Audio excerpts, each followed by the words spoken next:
Hello students, आज हम लोग अलैंगिक प्रजनन या एसेक्सुअल रिप्रोडक्शन के बारे में चर्चा करेंगे।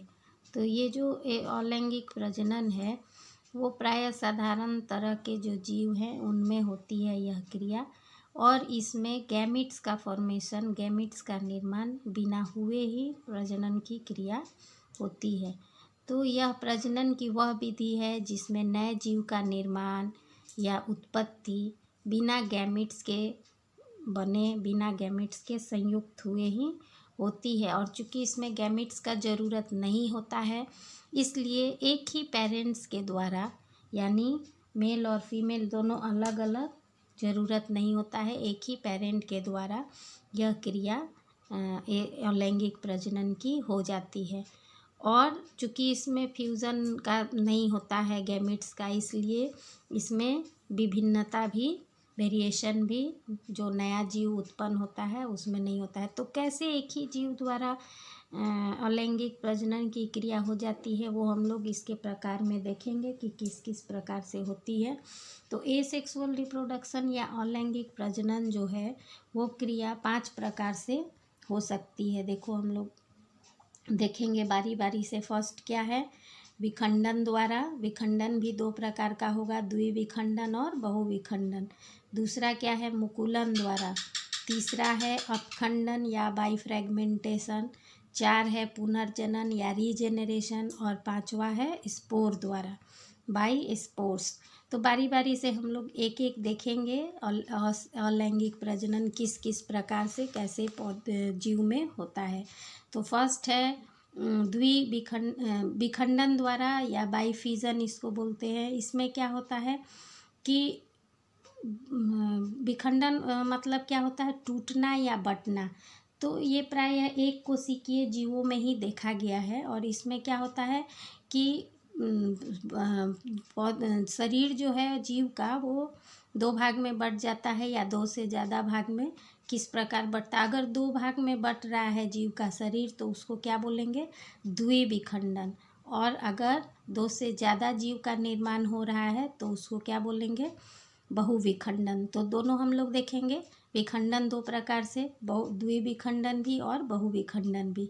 तो फर्स्ट हम लोग द्विविखंडन देखेंगे। द्विविखंडन में होता क्या है? देखो, अनुकूल परिस्थितियों में जीव का शरीर बीच से संकुचित होने लगता है और उसका केंद्रक पहले 2 भागों में बंट जाता है और फिर कोशिका द्रव भी 2 भाग में बंट के 2 जीव का निर्माण, 1 से 2 जीव बन जाते हैं। यह प्रायः एक कोशिकीय जीव में होता है। जैसे मैं तुम लोगों को पहले ही बता चुकी हूँ कि बैक्टीरिया, अमीबा, एल्गी कुछ जो है उन सब में ये द्विविखंडन द्वारा 1 से 2 जीव का निर्माण होता है। देखो, जैसे अमीबा में तुम्हारे बुक में चित्र दिया हुआ है, ये एक अमीबा है। अमीबा का न्यूक्लियस जो है, केंद्रक जो है वो 2 भाग में बट गया, 2 न्यूक्लियस बन गया यहाँ।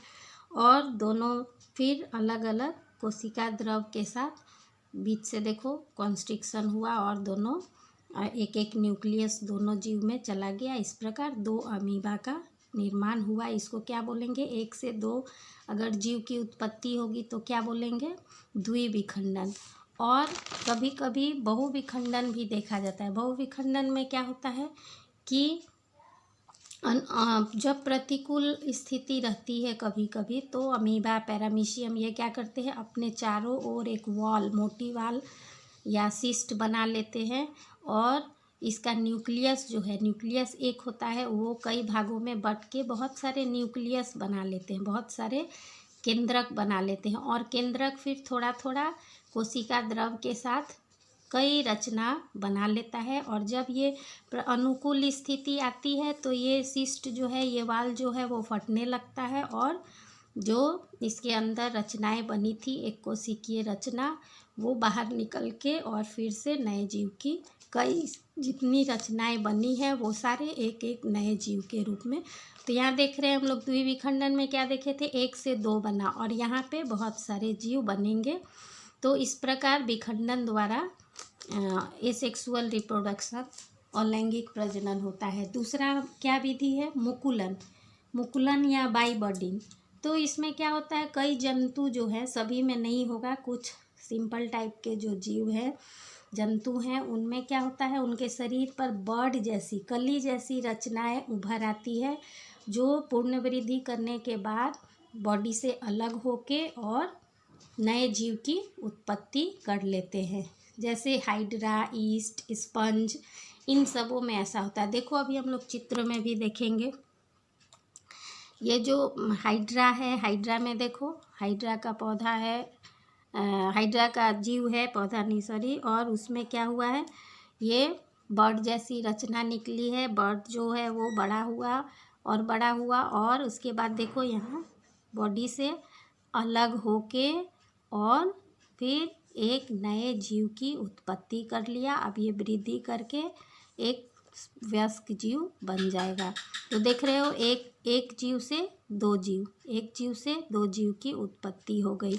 इसी तरह से मुकुलन की क्रिया, बर्डिंग की क्रिया जो है वो ईस्ट में भी होती है। यहाँ देखो ईस्ट में, ये ईस्ट है, ईस्ट में बर्ड जैसी रचना निकली है, यहाँ एक से दो निकली, और फिर ये जब विकास हो गया, विकसित होके ये नीचे गिरा और नया जीव की, अलग से नए जीव की उत्पत्ति कर लिया। तो इस तरह से बर्डिंग द्वारा नए जीव की उत्पत्ति ये कर लेते हैं। तीसरा है अपखंडन। अपखंडन में क्या होता है कि फ्रेगमेंटेशन, मतलब उसका शरीर जो है, बॉडी जो है जीव का, वो कई टुकड़ों में बट जाता है और फिर जो टुकड़े थे वे नए जीव की उत्पत्ति पुनः कर लेते हैं। जैसे देखो यहाँ पे एक स्पाइरोगैरा है, स्पाइरोगैरा एक एल्गी है, और एल्गी में एग्जाम्पल याद रखोगे, स्पाइरोगैरा, जितना भी तुम लोग ये एसेक्सुअल रिप्रोडक्शन पढ़ रहे हो उसका एग्जाम्पल सभी का याद रखोगे, क्योंकि क्वेश्चन आता है इससे। तो इसमें क्या होता है, इसका बॉडी जो है वो देखो दो टुकड़े में बट गया है, दो क्या कई टुकड़ों में भी कभी कभी बट जाता है, किसी कारण से, पानी के प्रवाह के कारण, या कोई जानवर जंतु कुचल दिया जिसके कारण। ये तो बहुत ही निम्न वर्ग के पौधे हैं। तो तब क्या होता है, ये कई टुकड़ों में बट गया, बटने के बाद फिर ये छोटा टुकड़ा जो था उससे फिर नए पौधे की उत्पत्ति, नए प्लांट की उत्पत्ति हो जाती है। और ये जो देख रहे हो अंदर में, ये इसका स्पाइरल क्लोरोप्लास्ट है जो इसके अंदर रहता है, और ये फिर इस तरह से नए जीव की उत्पत्ति कर लेता है। तो अपखंडन में क्या देखे, बॉडी पार्ट्स टूट जाता है, टूट के जो छोटा छोटा टुकड़ा है वो फिर से नए जीव को का निर्माण कर लेता है। स्पाइरोगैरा में प्रायः यह देखा जाता है। नेक्स्ट है पुनर्जनन या रीजेनरेशन। रीजेनरेशन भी करीब करीब अपखंडन का एकदम उसी तरह का प्रक्रिया है। इस विधि में भी सजीव का शरीर कई भागों में बढ़ जाता है किसी भी कारण से, खास करके एक्सीडेंटली, कोई दुर्घटनावश शरीर जो है वो कई टुकड़ों में बढ़ जाता है, और प्रत्येक भाग फिर अपने अन्य अंगों को पुनः निर्मित कर लेते हैं। अब दोनों में डिफरेंस क्या है, यहाँ देखो इसका शरीर जो है वो एक समान है, एक ही समान संरचना है। और पुनर्जनन में क्या होता है, जैसे यहाँ देखो एक प्लेनेरिया को दिखाया गया है। तो प्लेनेरिया में क्या है, ये वाला पार्ट जो है उसका माउथ पार्ट, नीचे वाला टेल पार्ट है, बीच का बॉडी जो है वो अगर अलग अलग, उस सब डिफ्रेंशिएटेड रहता है, मतलब अलग अलग, ये आँख है, ये पैर है, उसका पूँछ है। तो यहाँ पे अलग अलग नहीं, प्लांट बॉडी करीब करीब एक समान ही था, और यहाँ पे अलग अलग है। अब ये देखो कहीं से हेड वाला पोर्शन कट गया है, कहीं से बीच वाला बॉडी कटा हुआ है, कहीं पे टेल है। तो जो टेल वाला पोर्शन है वो आगे का पोर्शन निर्माण कर लेगा, बीच वाला जो है बॉडी पार्ट्स वो उसमें माउथ पार्ट्स भी बन जाएगा, टेल का भी बनेगा। ये वाला बॉडी पार्ट्स जो है उसमें आगे का भी जो ये पोर्शन है वो भी बनेगा। और अब यहाँ देखो सिर्फ सिर वाला पोर्शन है, तो यहाँ पे धीरे धीरे पीछे का पोर्शन डेवलप करेगा। तो इस तरह से कई टुकड़ों में बॉडी बट गया है, और जिस टुकड़े में जो अंग नहीं है उसका निर्माण, पुनर्जनन का मतलब उसका पुनः निर्माण कर लेता है। ये देखो इस बॉडी पार्ट से ये फिर से बन गया, यहाँ मुख का पार्ट सा सिर्फ माउथ पार्ट्स था, वहाँ से पूरा होल बॉडी का निर्माण हो गया। तो इस तरह से पुनर्जनन प्रायः किस में पाया जाता है, प्लेनेरिया। याद रखोगे तुम लोग, क्वेश्चन में अक्सर पूछता है रीजेनरेशन किस में पाया जाता है, सेक्सुअल रिप्रोडक्शन रीजेनरेशन किस में होता है, पुनर्जनन की क्रिया द्वारा प्रजनन। तो नेक्स्ट है spore formation. Spore formation, spore जो है वो बहुत ही एसेक्सुअल रिप्रोडक्शन के लिए यूनिट है, इकाई है।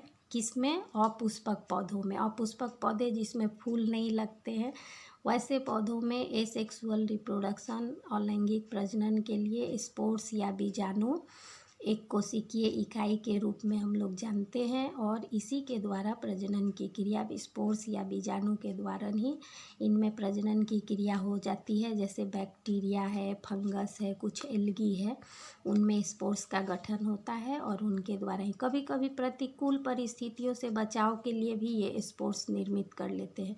तो स्पोर्स प्रायः दो प्रकार के हो सकते हैं। एक है अचल या नॉन मोटाइल, जो चल नहीं सकते, जिनमें फ्लैजिला या सिलिया नहीं पाया जाता। ये देखो कोनिडिया, स्पोर्स, ये सब जो है वो अचल। और दूसरा है चल प्रकार का, कभी कभी सिलिया और फ्लैजिला पाया जाता है, जैसे क्लेमाइडोमोनास में। और अचल किसमें? म्यूकर में, राइजोपस में जो बनता है वो कोनिडिया, उसमें चलने के लिए कोई इस तरह का फ्लैजिला नहीं पाया जाता है, सिलिया नहीं पाया जाता है। तो म्यूकर में स्पोर्स का निर्माण स्पोरेंजियम में, ये देखो इस तरह से उसका बॉडी में एक रचना निकलता है जिसको क्या बोलते हैं? स्पोरेंजियम। और स्पोरेंजियम में ये छोटा छोटा जो देख रहे हो इसको क्या बोलते हैं? स्पोरेंजियो स्पोर्स।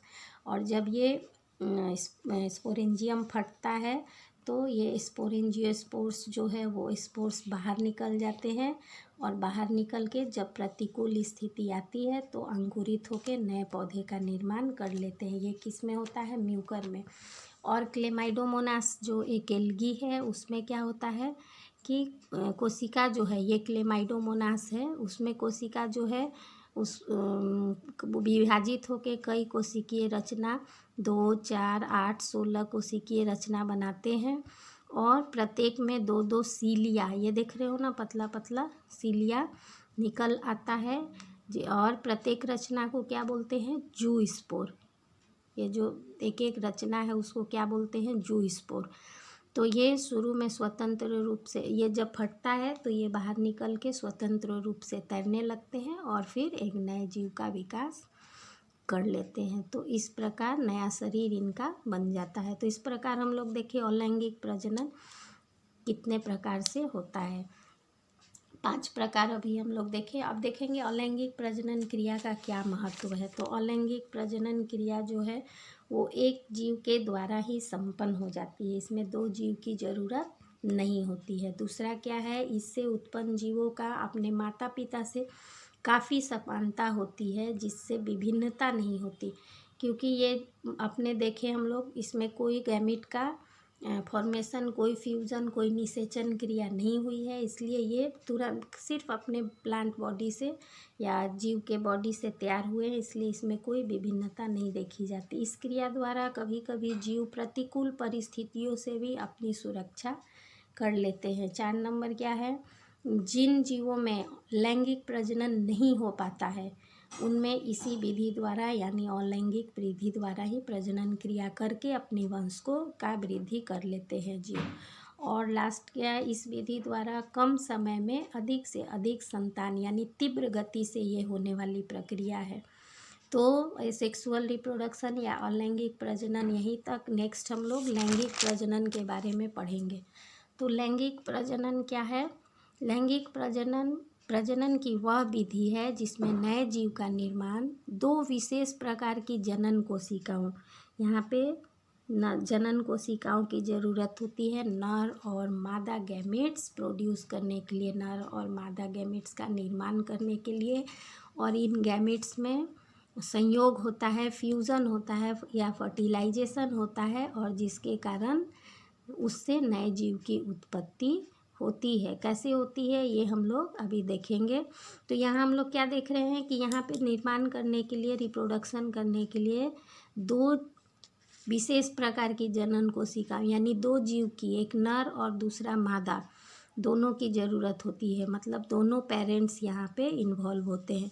इस प्रक्रिया में दोनों पेरेंट्स भाग लेते हैं। पहले जनन कोशिकाओं में क्या होता है, यहाँ देखिए हम लोग जनन कैसे होता है, सेक्सुअल रिप्रोडक्शन कैसे होता है। तो जनन कोशिकाएं जो है नर की और मादा की दोनों में diploid number of chromosome 2n होता है, और इन दोनों में गैमीट का निर्माण होता है। गैमीट का निर्माण होते समय हम लोग पढ़े थे जब अर्धसूत्री विभाजन, तो देखे थे कि वहाँ पे अर्धसूत्रन विभाजन के द्वारा जब गैमीट्स बनते हैं तो नंबर ऑफ क्रोमोसोम क्या हो जाता है, हाफ, आधा। तो यहाँ पे देखो 2 था 2n, और यहाँ पे कितना हो गया n। तो नर कोशिकाओं से, जनन कोशिकाओं से भी मेल गैमीट बना जिसमें n, और मादा में जो गैमीट बना उसमें भी n। अब ये दोनों में क्या होगा, संयोग होगा, फ्यूज़न होगा या निषेचन होगा। दोनों मिलेंगे कोशिकाएं, और दोनों मिल के फिर क्या करेंगी, n और n दोनों मिल के क्या बना लेगा, 2n। तो आगे 2n से शुरू हुआ था, बीच में गैमीट बना, गैमीट का फ्यूज़न हुआ, फ्यूज़न से जाइगोट बना, जाइगोट में कितना हो गया फिर 2n। अब ये 2n जो है वो समसूत्री विभाजन करके और बहुत सारी कोशिकाओं का निर्माण होगा, और जिससे नए जीव की उत्पत्ति होगी।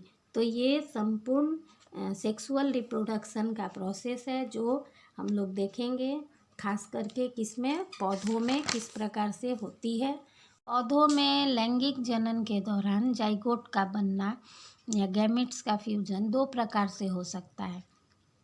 तो फर्स्ट है कंजुगेशन द्वारा, और दूसरा क्या है, सिनगेमी द्वारा। तो कंजुगेशन द्वारा क्या होता है कि यह क्रिया एक ही जाति के 2 अलग अलग जीव या पौधों के जीव द्रव का डायरेक्ट मिलने से यहाँ पे जाइगोट का निर्माण होता है। तो यहाँ हम लोग देखेंगे कि यहाँ पे गैमिट्स नहीं बनता है, गैमिट्स नहीं बन के बल्कि पूरा होल बॉडी ही का जो जीव द्रव्य है वो आपस में मिल के और इस तरह से आगे की प्रक्रिया होती है। तो जैसे स्पाइरोगाइरा में 2 प्लांट्स आपस में मिल के उनका जीव द्रव्य जाइगोस्पोर का निर्माण करते हैं, और जाइगोस्पोर से बाद में नए जीव की उत्पत्ति होती है। इस तरह बैक्टीरिया में क्या होता है, दोनों जीव आपस में फ्यूज़ करते हैं, संयोग करते हैं, और थोड़े समय के लिए ये संयोग की क्रिया होती है, फ्यूज़न की क्रिया होती है, जिससे एक केंद्रक बनता है दोनों का मिलके, जिसको डाइकैरियोन बोलते, सिंकैरियोन बोलते हैं, और इससे फिर नए जीव की उत्पत्ति होती है। तो ये हुआ कंजुगेशन द्वारा। कंजुगेशन में हम लोग देखें कि गैमीट नहीं बनता है, डायरेक्ट पौधे का जीव शरीर जो है वो आपस में उसका जीव द्रव्य मिल के कंजुगेशन करता है, और फिर उससे नए जीव की उत्पत्ति होती है। लेकिन सिनगेमी जो है उसमें क्या होता है, 2 अगुणित या हेप्लोइड गैमिट्स, यहाँ पे गैमिट्स का फॉर्मेशन होता है, गैमिट्स बनता है, और ये गैमिट्स आपस में फ्यूज़ करके फर्टिलाइज करके और तब जाइगोट का निर्माण करते हैं, जो डिप्लॉयड होता है, द्विगुणित होता है, और जाइगोट से फिर नए जीव की उत्पत्ति होती है। गैमिट्स के आकार प्रकार के आधार पर ये जो सिनगेमी है वो 3 प्रकार से हो सकता है। फर्स्ट है आइसोगेमी, सेकेंड है एनाइसोगेमी, और थर्ड है ऊगेमी। तो हम लोग देखेंगे कि आइसोगेमी, ऊगेमी और एनिसोगेमी में होता क्या है। तो आइसोगेमी में क्या देखेंगे, आगे ही हम लोग देखें कि गैमेट्स के आकार प्रकार के अनुसार। तो आइसो नाम से ही समझ में आता है, आइसो मतलब इक्वल, दोनों गैमेट्स जो बनेंगे नर और मादा गैमेट्स इसमें आइसोगेमी में, वो दोनों समान आकार प्रकार के होते हैं, और दोनों मिल के आपस में फ्यूज़ करके फर्टिलाइज करके जाइगोट का निर्माण करते हैं। जैसे क्लेमाइडोमोनास स्पाइरोगाइरा में ये देखो तुम लोग, दोनों गैमेट्स जो है एक ही समान के हैं, एक ही आकार के और एक ही समान इक्वल शेप एंड साइज़ के होंगे, और दोनों में देखो यहाँ पे दोनों एक साथ मिलके फ्यूज़न किए, फ्यूज़न करके जो रचना बना जाइगोट। अब जाइगोट से नए जीव की उत्पत्ति होगी। तो ये जो नर गैमीट और मादा गैमीट, इनको क्या बोलते हैं, समान आकार प्रकार के हैं, इसलिए इनको क्या बोलते हैं, आइसोगैमिट्स। तो यहाँ पे फ्यूजन जो होगा वो आइसोगैमिट्स के द्वारा होता है। नेक्स्ट है एनाइसोगैमिट्स। एनाइसोगैमिट्स में क्या होता है, असमान गैमीट होते हैं। जो नर और मादा गैमीट हैं उनका आकार या आकृति, शेप साइज एक समान नहीं होता है। क्या होता है, नर गैमीट जो है वो छोटे फ्लैजिला युक्त होते हैं। ये देखो, ये इस मादा गैमीट है और ये नर गैमीट है। तो नर गैमीट जो है वो देखो आकार में छोटा है और मादा गैमीट क्या है, बड़े आकार के फ्लैजिला युक्त, ये जो फ्लैजिला लगा हुआ है फ्लैजिला युक्त होते हैं और दोनों में यहाँ पे फ्यूज़न होके जाइगोट बनता है। तो एनाइसो क्यों बोला, क्योंकि यहाँ पे असमान है, एक बड़ा और एक छोटा, दोनों में फ्यूज़न हुआ, फ्यूज़न होके जाइगोट बना। अब जाइगोट से नए जीव की उत्पत्ति होती है। और थर्ड जो है वो क्या है, ऊगेमी। ऊगेमी में क्या होता है, यहाँ भी आकार और ये जो है शेप साइज एक समान नहीं होता है। यहाँ पे क्या होता है, नर गैमीट कैसा होता है, फ्लैजिला युक्त छोटा, देखो यहाँ पे फ्लैजिला युक्त छोटा नर गैमीट, और मादा गैमीट कैसा होता है, और मादा गैमीट कैसा होता है, फ्लैजिला रहित, मतलब फ्लैजिला नहीं होता है और बड़े आकार का होता है।